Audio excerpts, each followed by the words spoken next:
You know how people say exercise is good for you? That it's supposed to clear your mind, make you feel invincible?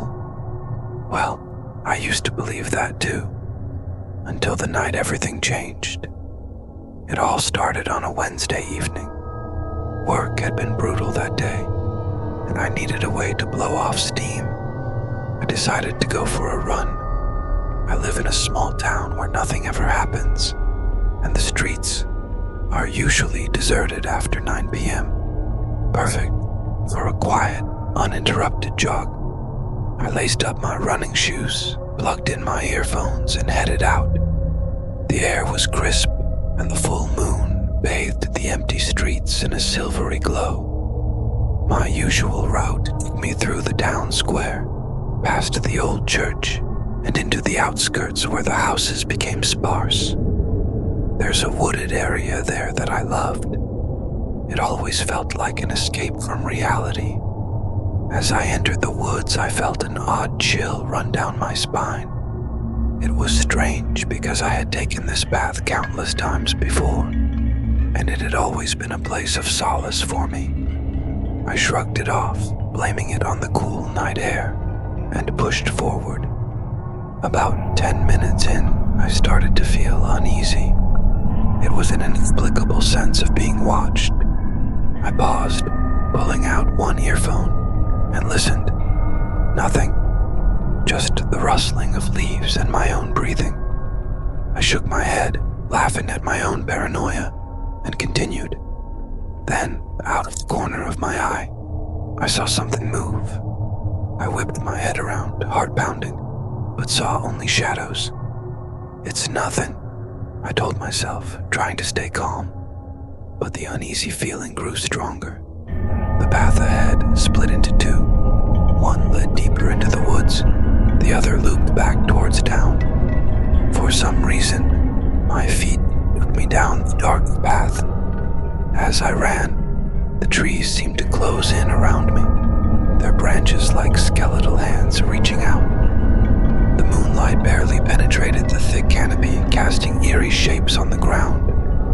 I felt a presence behind me, footsteps matching my own. I glanced back, expecting to see another runner, but there was no one. The fear gnawed at me, and I picked up my pace, my heart racing not from exertion, but from terror.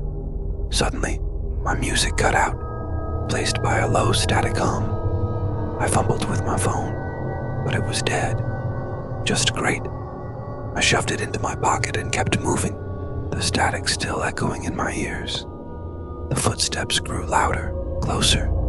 My breath came in ragged gasps as I sprinted forward, desperate to escape whatever was following me. I stumbled, falling hard on the dirt path. My palms scraped raw, and I felt a sharp pain in my ankle. Gritting my teeth, I pushed myself up, only to freeze in horror. Standing in the path ahead was a figure, tall and shrouded in darkness. Its eyes glowed an unnatural, sickly yellow. I couldn't move, couldn't scream. The figure took a step towards me, and the air grew icy. I backed away, my mind racing. This can't be real, I thought. It's just a hallucination. But it wasn't. The figure moved closer, and I could see its twisted, grotesque features. It smiled, revealing rows of jagged teeth. My survival instincts kicked in, and I turned, running as fast as my injured leg would allow. The figure's laughter echoed in the night, a chilling sound that made my blood run cold. Branches whipped at my face, and the path became a blur.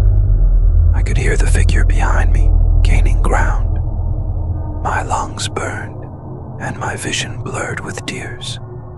I burst out of the woods onto the main road, and didn't stop until I reached the safety of my home. I locked the door behind me, collapsing on the floor, gasping for breath. My hands trembled as I dialed the police, but when they arrived, they found nothing. No signs of anyone in the woods, no evidence of what had chased me. They chalked it up to overexertion and an overactive imagination. but I knew the truth. I've never gone running at night again, and every time I close my eyes, I see that figure, hear its laughter. Exercise is supposed to be good for you, they say, but sometimes it can lead you straight into a nightmare.